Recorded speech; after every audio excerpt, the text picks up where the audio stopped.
Assalamu alaikum student. Myself Asma Miss, your history teacher of 8th standard. Student, today we will going to learn our very first chapter of history, that is sources of history. Student, what is history? History means all the event of the past, means जो कुछ भी हादसे हुए हैं आपके past में, उसको हम हिस्ट्री बोलते हैं. ठीक है स्टूडेंट.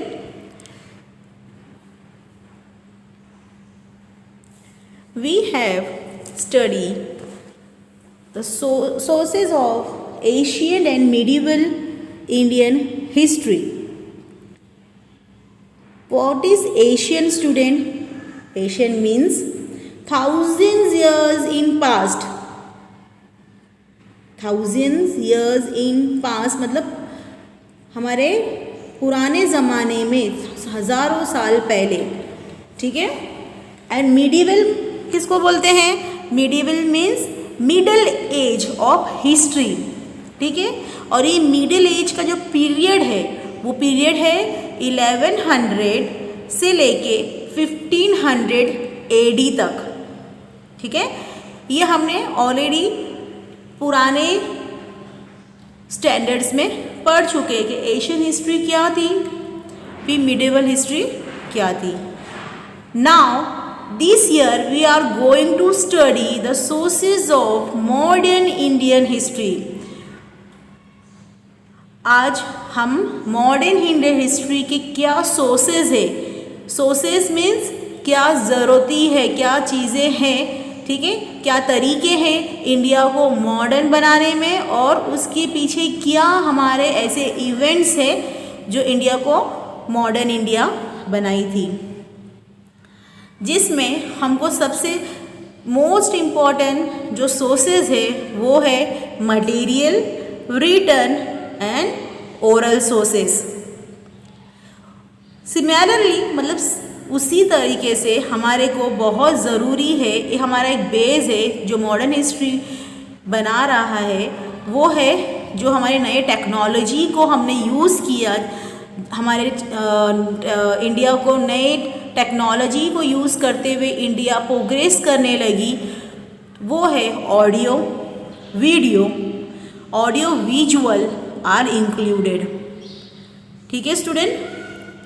सबसे पहला हम पढ़ेंगे material sources. Student, material sources various object, बहुत सारे ऑब्जेक्ट हैं, जैसे मोनूमेंट्स. मोनूमेंट्स मतलब क्या होते हैं स्टूडेंट? Buildings, statues. ठीक है. एग्जाम्पल्स दे सकती हूँ मैं आपको. एक simple example, Taj Mahal. Places, coins, sculpture. What is sculpture? A article made by clay. For example हम हिंदी में बोल सकते हैं मूर्ति, है ना. पुराने ज़माने की जितनी भी मूर्तियाँ होती है, ठीक है, उसको हम बोलते हैं स्कल्पचर. Can be include. ये सब किस में आएगा? मटेरियल सोर्सेज में आएगा. ठीक है स्टूडेंट. मटेरियल सोर्सेज में क्या है important? Monument, place, coin, sculptures etcetera. Understood student. ये सब हमारे क्या है? Material sources. ये एकदम ध्यान से रखना, what is material sources exam में पूछा जाता है. नेक्स्ट स्टूडेंट हमारे पास buildings and places. The period of modern Indian history is believe as the period of Europeans, specially the British rulers and the governance of princely state. जो modern history का period है, वक्त है, वो वक्त हम यूरोपियन के वक्त से मैच करते हैं. स्पेशली हम किसको इम्पोर्टेंस दे रहे हैं? ब्रिटिश रूलर्स को और हमारे प्रिंसली स्टेट्स के गवर्नेंस को। प्रिंसली स्टेट मीन्स जो हमारे राजा महाराजाओं का ज़माना था, ठीक है। In this period, various buildings, bridges, roads, water supply systems, fountain, etc. were built. उस वक्त बहुत सारी बिल्डिंग से बनी गई। Yes student, ब्रिटिश जब हमारे देश में नहीं आया था, हमारा देश एकदम जिसे कहते हैं ना कुछ भी नहीं था हमारे देश में। छोटी छोटी इंडस्ट्रीज़ होती थी, कॉटन इंडस्ट्रीज़ होती थी, वो भी बहुत मतलब ज़रूरत की चीज़ें ही बनाई जाती थी और with in the country, with in the state हम एक्सचेंज करते थे, ठीक है। ब्रिटिश ये इंटेंशन में आया था कि इंडिया से वो क्या करे, इंटरनेशनल एक्सपोर्ट एंड इम्पोर्ट करे, मीन्स ट्रेड करे। ऐसे बहुत सारे पोर्चुगीज़, फ्रेंच, ये लोग भी हमारे देश में बिजनेस के पर्पज़ से आए थे, ठीक है। इन लोगों के आने के बाद ही हमारा देश जो इंपोर्ट एक्सपोर्ट में आगे बढ़ा, ठीक है। उसके बाद वो समझ पाया कि हमको हमारे देश में किस किस चीज़ों की ज़रूरत पड़ी और हमने उसको किस तरीके से डेवलप करना चाहिए। ओके स्टूडेंट, तो उस ज़माने में बहुत सारी बिल्डिंग्सें बनी, बहुत सारी पुरानी बिल्डिंग्स आज भी ज़माने में अवेलेबल है, ठीक है स्टूडेंट। ब्रिज, यस, आपने अगर देखा है स्टूडेंट, बहुत सारे जेल भी, पुराने जेल जो है वो ब्रिटिश के ज़माने में बनी गई थी। बहुत ऐसी कंपनीज़ है जो अब बंद हो चुकी है, लेकिन ऐसी बहुत सारी कंपनीज़ है जो ब्रिटिश ने बनाया था या ब्रिटिश आने के बाद बनी थी। Okay next water, yes, water supplement भी दिया गया हिंदुस्तान में जब ब्रिटिश आए और जब हमारा देश थोड़ा सा और आगे बढ़ने लगा तो हम लोग ने वाटर सप्लाईमेंट या वाटर सप्लाई को काफ़ी इम्पोर्टेंस दिए। ओके, फाउंटेन्स भी बने।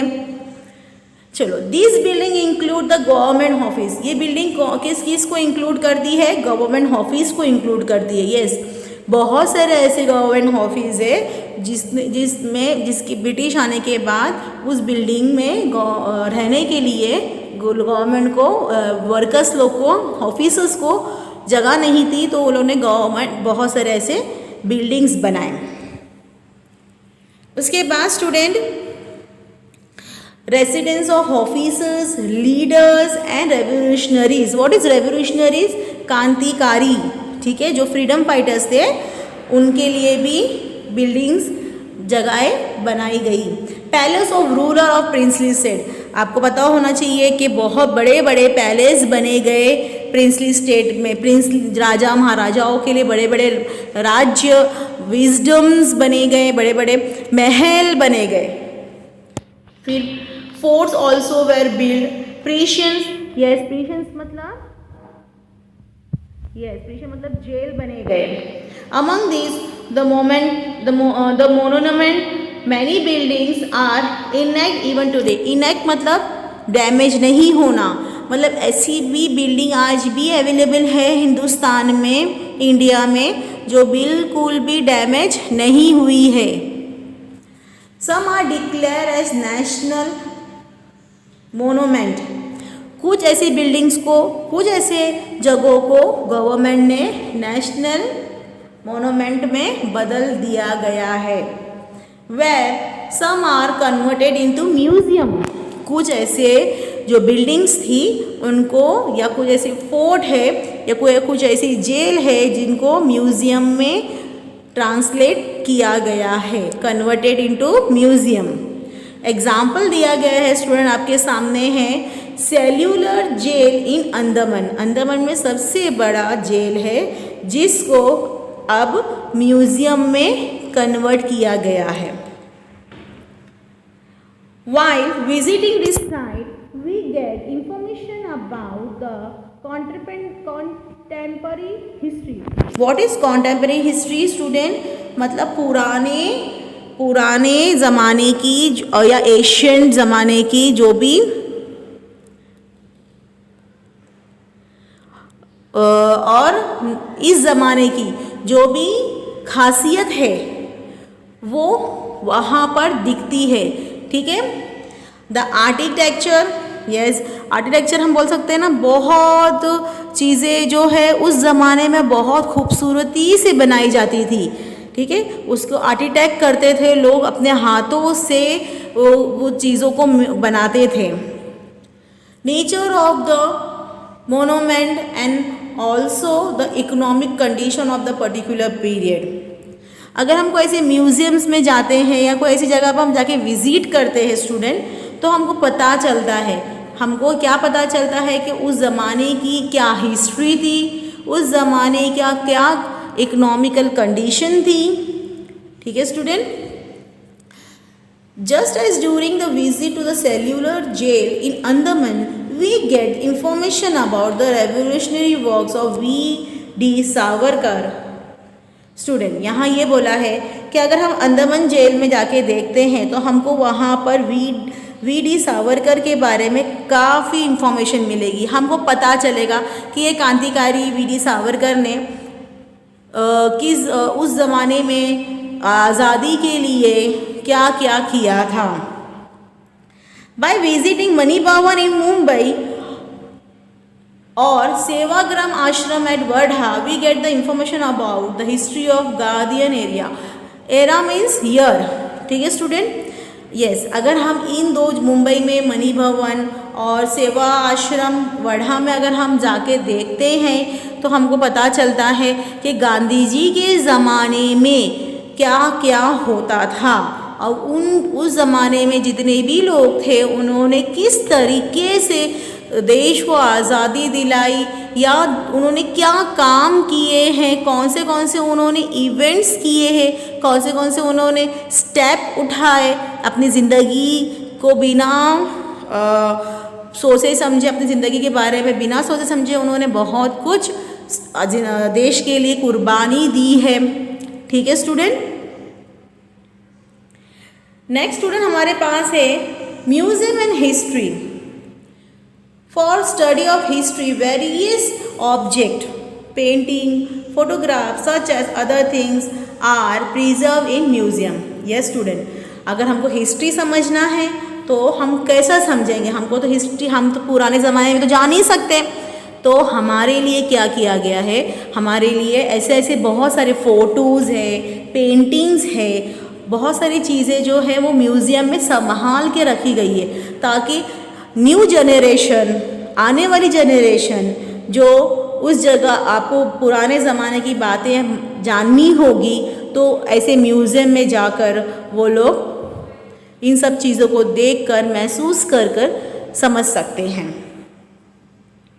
Eight the Aga Khan palace in Pune we can see different object documents given information about the life of Mahatma Gandhi. Yes, Aga Khan palace Poona में है, वो भी एक बड़ा सा महल हुआ करता था, अब उसको म्यूज़ियम में कन्वर्ट किया गया है। तो स्टूडेंट वहाँ पर भी अगर हम विज़िट करेंगे तो हमको गांधी जी की ज़िंदगी के बारे में सब नॉलेज मिल जाएगी या हमको गांधी जी के बारे में सारी बातें पता चलेगी। उनके साथ कौन कौन लोग काम करते थे और गांधी जी के साथ जो लोग काम करते थे उन्होंने क्या काम किया है, कितने साल उन्होंने काम किया है, ठीक है। बहुत सारी चीज़ें जो है हमको म्यूज़ियम में पता चलेगी। सी स्टूडेंट्स, ये जो एक फ़ोटो दिखा रही हूँ मैं आपको, ये आगा खां पैलेस का फ़ोटो है। नेक्स्ट जो हम पढ़ेंगे statues and memorials. During the pre-independence, what is pre-independence student? Independence, yes, independence मिलने के पहले का ज़माना, और पोस्ट इंडिपेंडेंस मतलब इंडिपेंडेंस मिलने के बाद का वक्त। Memorial of many personalities were erected in the form of statues. आज़ादी मिलने से पहले और आज़ादी मिलने के बाद ऐसे बहुत सारे जो पर्सनालिटीज़ है, लोग हैं, उनके बारे में एक स्टैचू बनाया गया उनका, और वो सब स्टैचू हम कहाँ रखते हैं, मेमोरियल में या फिर म्यूज़ियम में। ठीक है student, this statues are also important for study of modern. Yes student, ये इम्पॉर्टेंट है कि अगर हमने उन स्टैचू, हमने कभी हकीकत में तो थोड़ी ना मिला है, हमें हकीकत में इन लोगों से थोड़ी ना फेस टू फेस बात की है, ये हमको नहीं मालूम है। तो हमको जब उनके बारे में मालूम करना है या हमको उनके बारे में कुछ बातें समझनी है, तो हम क्या करेंगे, हम उस स्टैचू देखेंगे, ठीक है ना, समझ में आएगा कि हाँ ये इंसान ऐसा दिखता था। ओके स्टूडेंट, फिर क्या बोला गया है, the various statue provide information about the contemporary rulers and emerited personality. Display of the plaque on the statue given us the information about the full name of concerned person. Student, जब हम कोई statue देखते हैं, statue के पास या उसके नीचे एक बड़ा सा बोर्ड लगाया जाता है, एक जिसमें उसका नाम लिखा जाता है, ठीक है, और पूरी इंफॉर्मेशन उस बोर्ड पे लिखी जाती है। जैसे उस बंदे का नाम लिखा जाएगा, फिर बोला है birth and death detail, yes, कभी पैदा हुआ वो बंदा, वो इंसान कब पैदा हुआ है और वो इंसान की मौत कब हुई है, उसकी डेट भी लिखी जाती है। ओके स्टूडेंट, फिर उसके बारे में काफ़ी ब्रीफ इंफॉर्मेशन दी जाती है, बायोग्राफिकल स्केच बोलते हैं हम, ठीक है, मतलब वो इंसान की पर्सनैलिटी क्या थी, क्या उसने एजुकेशन लिया, क्या उसने काम किया, वो कहाँ रहता था, उस सब के बारे में एक बड़े से बोर्ड पे उसके स्टैचू के बाजू में लगाया जाता है। जस्ट एज अ स्टैचू, कुछ ऐसे स्टैचू दिए गए हैं जिनका नाम है यहाँ पर महात्मा ज्योतिराव फुले। आपको मालूम है ना महात्मा ज्योतिराव फुले कौन है? यस, लोकमान्य तिलक, ठीक है student, doctor Baba Saheb Ambedkar, right student, doctor Baba Saheb Ambedkar, ये कौन इंसान थे? He was the person who written our constitution, है ना स्टूडेंट, ये वो इंसान है जिसने हमारे कॉन्स्टिट्यूशन को लिखा था। व्हाट इज़ कॉन्स्टिट्यूशन बेटा? ये हम आगे सिविक्स पार्ट में पढ़ेंगे। कॉन्स्टिट्यूशन है हमारे आर्टिकल्स, हमारे लॉ, हमारे कानून, हमारा क्या कानून होना चाहिए, ये डॉक्टर बाबा साहेब अम्बेडकर ने लिखा था। There are memorial which are erected in memories of various event. बहुत सारे ऐसे मेमोरियल्स है, जगह है जहाँ पर बहुत सारे फेमस पर्सनालिटी के बारे में स्टूडेंट लिखा गया है। ओके,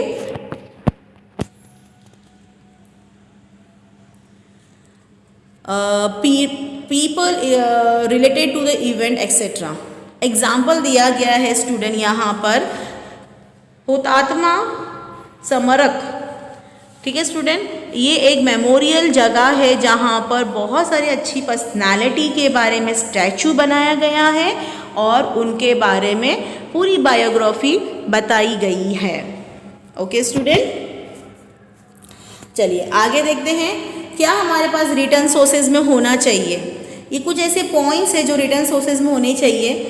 पहला दिया हुआ है correspondence, foreign accounts, newspapers, biographies, periodicals, factory records, autobiographies and books. जिससे सबसे पहले हम पढ़ने जा रहे हैं हमारा newspaper and periodicals. Newspaper provide us information about the contemporary event, है ना स्टूडेंट। न्यूज़पेपर हमको क्या प्रोवाइड करता है, क्या इंफॉर्मेशन देता है? कॉन्टेम्प्रेरी इवेंट, मतलब ऐसे इवेंट जो उस ज़माने में हुए थे या उस वक्त में हुआ था। Along with it detail analysing of particular event. Yes, analysing मतलब कंप्लीट इंफॉर्मेशन। कोई भी न्यूज़ ऐसी नहीं प्रिंट होती है। एक न्यूज़ के बारे में अगर एक खबर हमको मिलती है तो जो भी हमारे जो न्यूज़ चैनल्स वाले या फिर न्यूज़ वाले होते हैं वो कंप्लीट पहले उसकी इंफॉर्मेशन निकालते हैं, पूरे एनालाइज करते हैं, उसके बारे में पूरा उसके बारे में पूरा इंफॉर्मेशन ढूंढते हैं। Okay student, along with the analysis in detail of particular event, views of eminent people. Okay student, eminent मतलब फेमस या फिर उस बंदे के बारे में अगर कोई जानकारी देनी है तो वो न्यूज़पेपर में मिल जाती थी। Editorial also publish. एडिटोरियल किसको बोलते हैं स्टूडेंट? एडिटोरियल इसको बोलते हैं कि एक न्यूज़पेपर में पर्टिकुलरली एक पेज आता है जिसमें सिर्फ और सिर्फ उसी बंदे का आर्टिकल्स लिखा जाता है। ओके स्टूडेंट, पर्टिकुलर उसी बंदे का क्या लिखा जाता है? आर्टिकल्स लिखा जाता है। उस पेज में और कुछ इंफॉर्मेशन नहीं रहेगी, सिर्फ पर्टिकुलर उसी इवेंट का या फिर उसी बंदे का क्या रहेगा? आर्टिकल्स रहता है। We get information about the political, social and economical and cultural happening of that period. ये स्टूडेंट, अगर हम न्यूज़पेपर देखेंगे तो हमको उस ज़माने में लोग कैसे थे, उनका पॉलिटिकल क्या सिस्टम था, रूलिंग सिस्टम क्या था, हमारे सोशल और इकोनॉमिकल क्या बैकग्राउंड थे, उसके बाद हमारे कल्चर्स क्या होते थे, इस सब के बारे में हमको न्यूज़पेपर में इंफॉर्मेशन मिल सकती है। In the pre independence period, pre independence मतलब इंडिपेंडेंस मिलने से पहले, आज़ादी मिलने से पहले, न्यूज़पेपर्स लाइक, ये सब न्यूज़पेपर्स के नाम हैं जो स्टूडेंट्स, जैसा धायोदया, ध्यान Prakash, Amrit Bazar, Patrika, Dinbandhu, Kesari acted as important sources of awakening the mind of people. ये ऐसे इम्पॉर्टेंट न्यूज़पेपर्स होते थे स्टूडेंट जो लोगों को अवेयर करती थी। अवेयर मतलब स्टूडेंट, यस, लोगों को होशियार करती थी, लोगों को अवेयर करती थी कि ज़माने में या इस जगह पे क्या हो रहा है। ठीक है student, through the newspaper we can study the British policies regarding the India and the effect on India.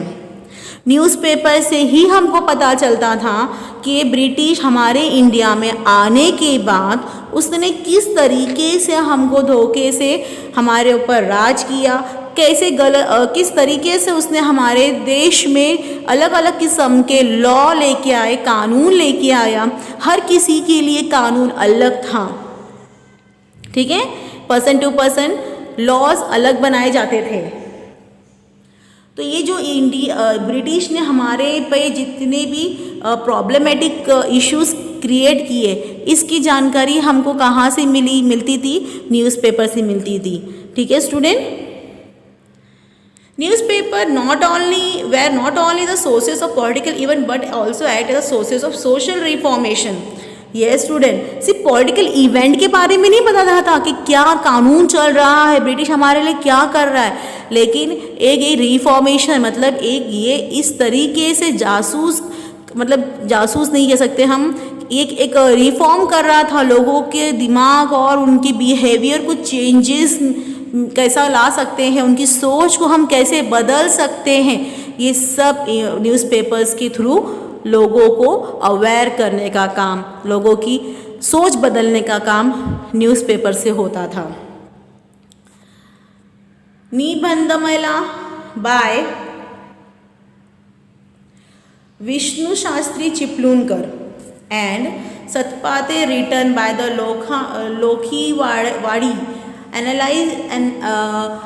Allies Gopal Hari Deshmukh in the weekly Prabhakar comments on the various socials and cultural issues. बेटा ये जो नाम है विष्णु शास्त्री चिपलूनकर, सतपदे, ये सब students है ना freedom fighters है, ये राइटर्स थे, राइटर्स। ये लोग ना वीकली जो प्रभाकर न्यूज़पेपर छपता था, ठीक है, उसमें वो लोग क्या करते थे, वो लोग कमेंट्स करते थे, वो लोग आर्टिकल्स बनाते थे और उस आर्टिकल्स को ब्रीफ इंफॉर्मेशंस तरीके से वो लोग एक्सप्लेन करते थे और न्यूज़पेपर में छापते थे ताकि लोगों को हमारे सोसाइटी में, हमारे कल्चर्स में क्या प्रॉब्लम्स हो रही है वो जानकारी मिल सके। ठीक है स्टूडेंट, समझ में आ रहा है आपको? चलिए थोड़ी सी इन्फॉर्मेशन मैं डॉक्टर बाबा साहब अम्बेडकर के बारे में बताती हूँ और उनके न्यूज़पेपर्स के बारे में भी हम बताएंगे। In January 1920, the Dr. Baba Saheb Ambedkar started the fortnightly मुक नायक।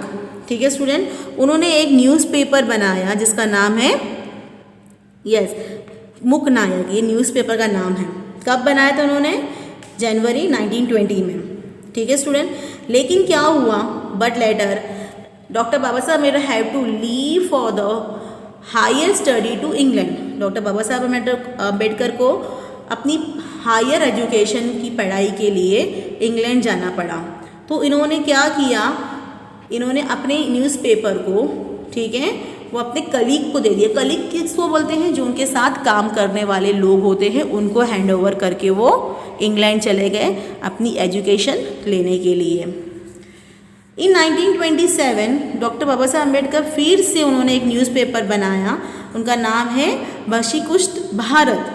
ठीक है स्टूडेंट, इस भक्तिकुष्ठ भारत के मीडियम से, थ्रू दिस मीडियम, वो उन्होंने ही rode the information of the common people, मतलब किस तरीके से जो नॉर्मल लोग हैं, कॉमन लोग हैं, जो कॉमन पीपल्स हैं, उनके बारे में बताया जाता था।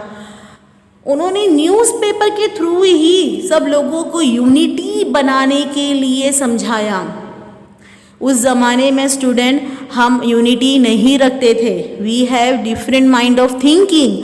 हर एक इंसान अलग अलग तरीके से सोचता था, वो कभी भी एक डिसीज़न पे नहीं आते थे।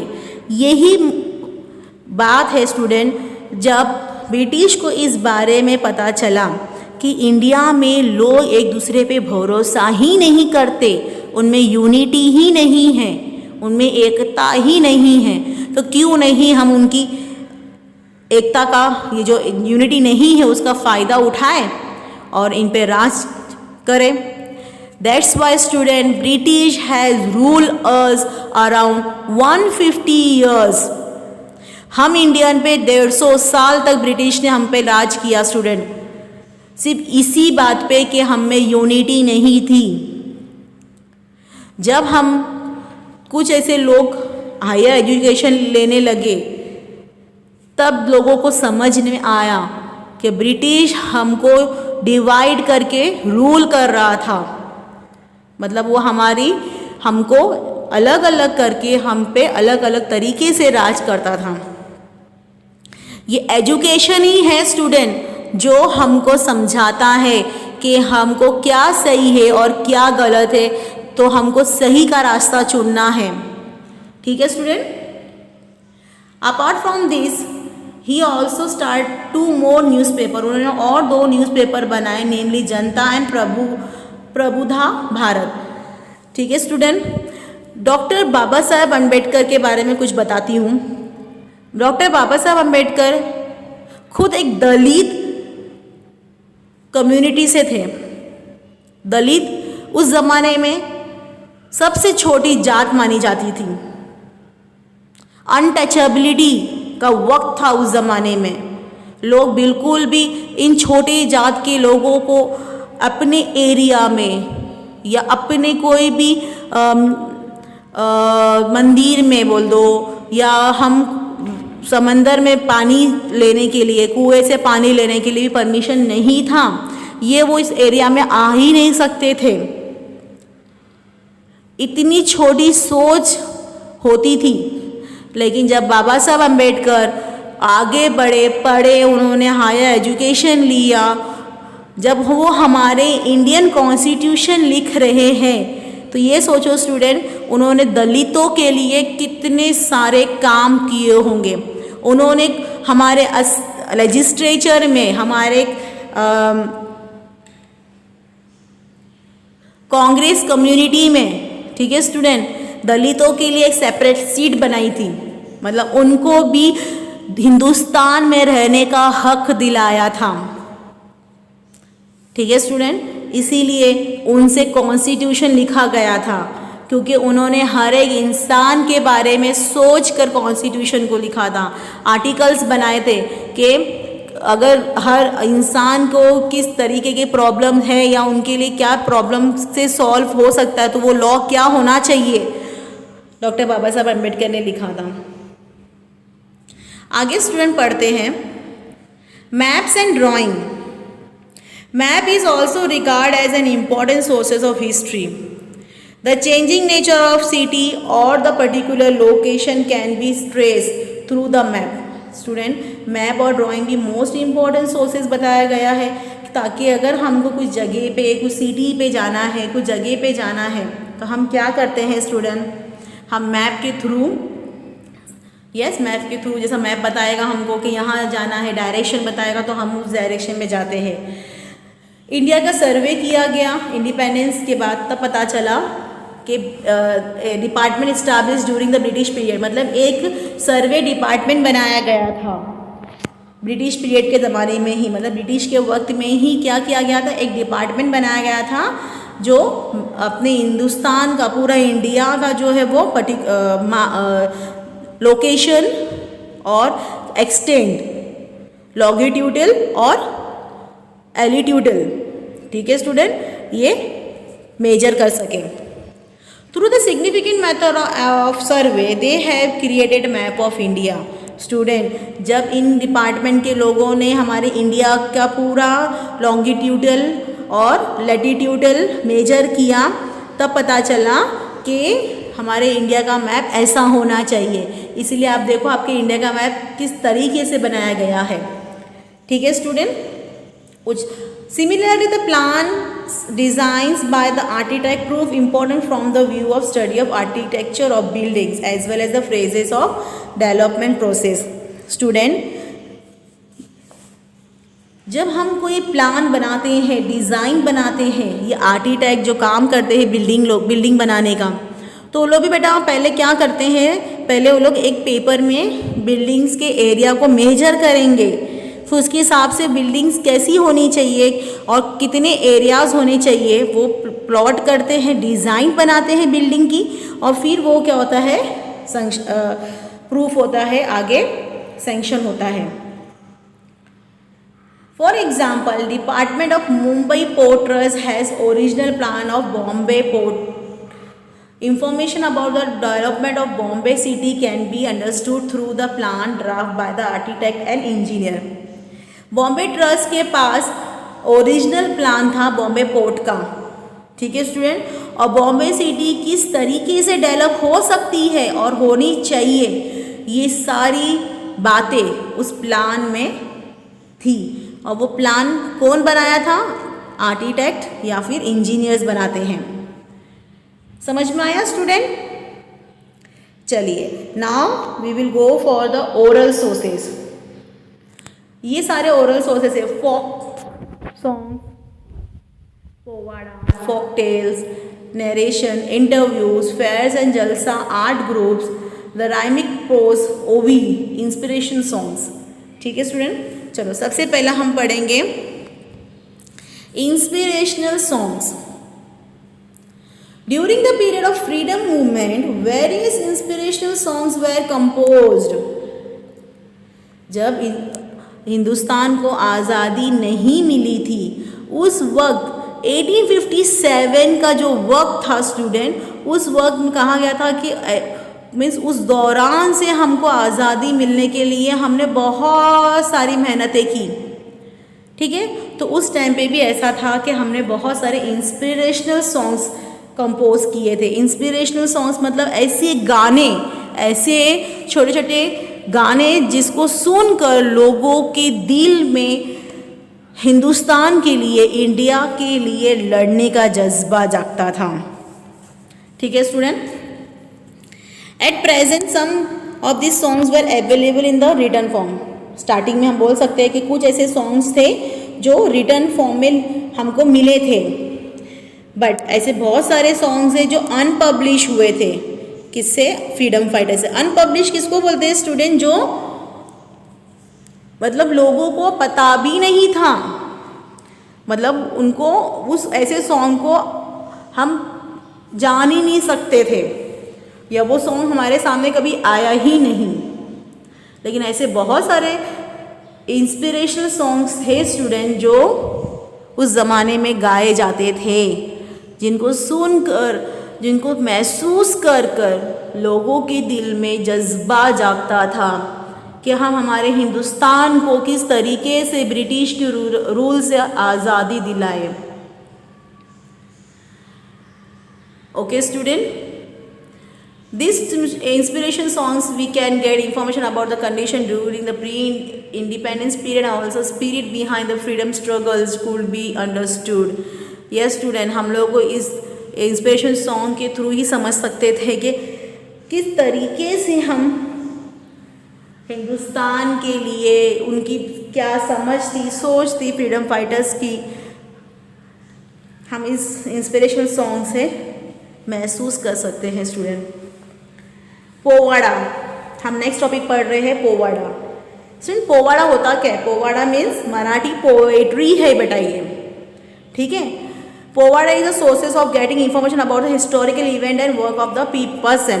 Yes, powada is an also a Marathi poem, ठीक है स्टूडेंट। इस पोयम में भी लोग संत गुरुओं के बारे में बताते थे, उनकी भक्ति में they want to just go through, they want to just pray, वो लोग चाहते थे कि बस हम उनकी भक्ति में ही रहे। तो ये पोवाड़ा जो पोएट्री होती थी मराठीज हो या फिर हिंदू समाज में, सिर्फ संत के बारे में, उनके गुरुज के बारे में ही वो अपने इस मराठी पोएम्स में वो लोग डिस्क्राइब करते थे। बहुत सारे ऐसे रेवोल्यूशनरीज थे जो उन्होंने ये पोवाड़ास को बोला था, उन्होंने गाए थे पोवाड़ास को इन 1857 में, ठीक है student. This powadas were use to create the motivational and spirit among the people apart from freedom movement. The povadas were composed on base of the Satyashodak Samaj of awakening among the oppressed classes and Samyukta Maharashtra movement and such other events. ये पोवाडास motivational song भी था, inspirational भी था, ठीक है student. उसके अलावा पोवाडास ने जो भी Satyashodhak Samaj is an organisation, ठीक है। इनके बारे में जो ऑप्रीस क्लासेस थे, ऑप्रीस क्लासेस मतलब ऐसे क्लास जिनको सोसाइटी में बराबरी का हक नहीं मिला था, ऐसी क्लास जो काफ़ी पीछे होती थी, बैक क्लास बोल सकते हैं, जो काफ़ी परेशान होती थी या काफ़ी परेशान ऐसे लोगों को किया जाता था, उसको हम लोग ओपरीस क्लास बोलते हैं। संयुक्त महाराष्ट्र मूवमेंट ऑल्सो स्टूडेंट एक यूनियन थी, ठीक है। ये महाराष्ट्र में ऐसे एक यूनियन बनाई गई थी जो कमज़ोर लोग हैं, जिन पे अत्याचार होता था, जो परेशान होते थे, उनके बारे में भी ये पोवाड़ास जो है वो अपने मराठी पोएम्स के थ्रू उनके बारे में भी डिस्क्राइब करते थे। स्टूडेंट नेक्स्ट हम जाएंगे video audio and audio visual sources पे। During the modern period due to the development of technology there were development in the art of photography, recording, film etcetera. जब स्टूडेंट मॉडर्न बन रहा है दुनिया, तो obviously जब टेक्नोलॉजी बढ़ेगी, जब टेक्नोलॉजी डेवलप होगी, नए नए तरीके जब हम इस्तेमाल करेंगे, तो उसमें सब जो डेवलप हुआ था वो है फ़ोटोग्राफी। फ़ोटोग्राफ्स किस तरीके से लिया जाता था, फिर रिकॉर्डिंग कैसे कर सकते हैं, फिल्म्स कैसे बना सकते हैं हम। ऑब्वियसली दिस फोटोग्राफ, रिकॉर्ड और film can be use of sources of history. Yes student, अगर हमने पुराने पिक्चर्स देखना है या पुराने उनकी फिल्म्स या उनके कैरेक्टरिस्टिक एक फ्रीडम फाइटर्स के बारे में समझना है, तो ये फिल्म्स होते थे, ये फ़ोटोज़ होते जो हमको डिस्क्राइब करते थे, दे एक्सप्लेन अस कि how their personality was. Okay student, चलिए what is photographs we will see. Photographs are visual sources of modern Indian history. With the discovery of art of photography, photographs of various persons, events, objects, structures, places were clicked. है ना student, अगर हम photograph की बात करते हैं, photograph कैसा है, विजुअल है, हम देख सकते हैं, ठीक है। जब फोटोग्राफ्स डिस्कवरी मतलब जब फोटोग्राफ स्टार्ट हुआ, ये कैमरा जब दुनिया में आया, तो उससे हम किस चीज़ की फ़ोटो ले सकते थे, हम इंसानों की, इवेंट की, ऑब्जेक्ट की, प्लेस की, सब की फ़ोटो क्या कर सकते थे, ले सकते थे, ठीक है। Through this photographs we get information of the people और event of visual format. Photographs हमको क्या बताता है, विजुअल फॉर्मेट के इस तरीके से इवेंट्स होते थे, या इस तरीके का लोग होता था, या इस तरीके के प्लेसेस हुआ करते थे। In the case of medieval period, there are painting available on the deeply physical features of the people or visual description of the particular event. Medieval period मतलब मिडल एज 1100 से 1500 AD का वक्त, उस ज़माने में भी लोग जो हैं पेंटिंग किया करते थे, पेंटिंग से अपनी जज्बात को दिखाते थे। लोगों की पेंटिंग करना, नेचर्स की पेंटिंग करना, या कुछ हालात की पेंटिंग्स करना, ये भी हमारे लिए क्या होते थे, एक विजुअल सोर्सेस होता था। But authenticity of this painting is doubtful. लेकिन अगर हम पेंटिंग के बारे में सोचें तो ये डाउटफुल है। कोई भी पेंटर हो सकता है कुछ और भी पेंट करें, ज़रूरी नहीं है कि वो उसी इवेंट को पेंट कर रहा है, वो अपने हिसाब से मॉडिफाई पेंटिंग में ला सकता है। इसीलिए उस पेंटिंग को इतनी इम्पोर्टेंस नहीं दी जाती थी। Comparatively photographs are considered to be more reliable. अगर हम देखें पेंटिंग से फ़ोटो को काफ़ी कंपैरेटिवली वो रिलायबल है, मतलब हम फ़ोटो को पे भरोसा कर सकते हैं, क्योंकि फ़ोटो एग्जैक्टली उसी चीज़ को क्लिक करता है जिसको उस पर उसको फ़ोटो लेना होता था। Photograph of event give a visual image of event where the photograph of object or structures help in the understanding its nature. Yes, photo हमको इवेंट है या उस स्ट्रक्चर्स के बारे में समझने की कोशिश करवाता है। Now we going to see what is recording. The discovery of technique of recording was also as important as photographs. Okay student, क्या बोला है, जिस तरीके से फोटोग्राफ्स टेक्नोलॉजी बढ़ी उसी तरह से रिकॉर्डिंग भी काफ़ी इम्पोर्टेंट हुआ, इसमें फोटोग्राफ्स के लिए।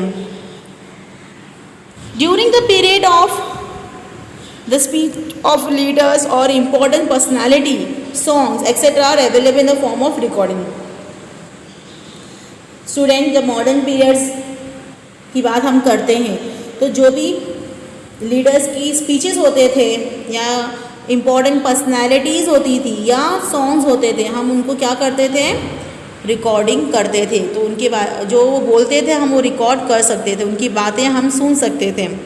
दे can be use as sources of history. Yes, हम उसको भी सोर्सेज ऑफ हिस्ट्री में यूज़ कर सकते थे। For example, national anthem Jana Gana Mana sang by Rabindranath Tagore. Yes, पता है ना स्टूडेंट, जन गण मन किसने कंपोज किया था, रविंद्रनाथ टैगोर ने। और speech of Subhash Chandra Bose can be use as the audio sources of the modern Indian history. Yes student, Subhash Chandra Bose की जो भी स्पीचेस होती थी उसको भी रिकॉर्डिंग करके we can use as an audio sources. Now student, हम देखेंगे नेक्स्ट टॉपिक है वो फिल्म्स है। Film are considered as an unique discovery of modern technology. चलो फोटोग्राफ्स हो गया, रिकॉर्डिंग हो गई, अब पिक्चर बनाई जा रही थी। तो अब पिक्चर जब बन रही है या पिक्चर के बारे में, तो बहुत सारी अफवाहें, बहुत सारी बातें लोगों के बीच में फैलने लगी। In 20th century there was a great development in technique of film making.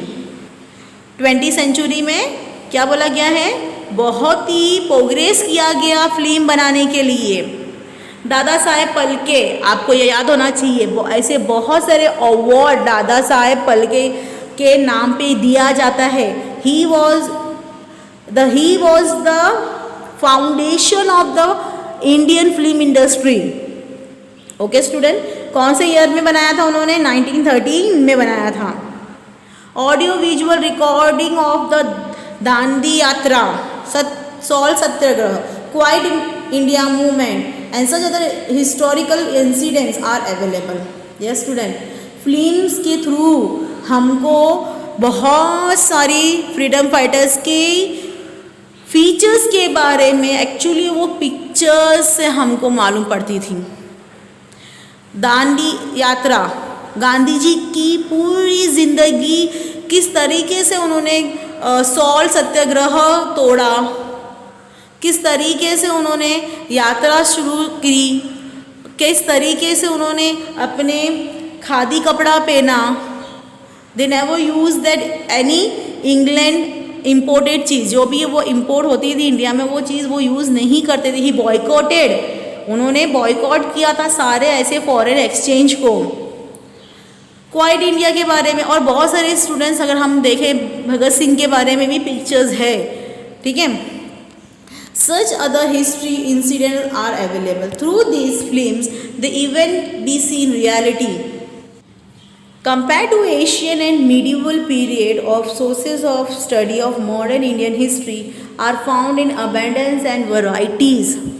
Okay student, क्या बोला गया है कि अगर हमने एशियन और मीडिएवल पीरियड्स को देखा, लेकिन जो मॉडर्न इंडियन हिस्ट्री है उसमें बहुत सारी चीज़ें जो है वो डेवलप भी हुई और बनी भी। बहुत सारी चीज़ें ऐसी न्यू टेक्नोलॉजी आई।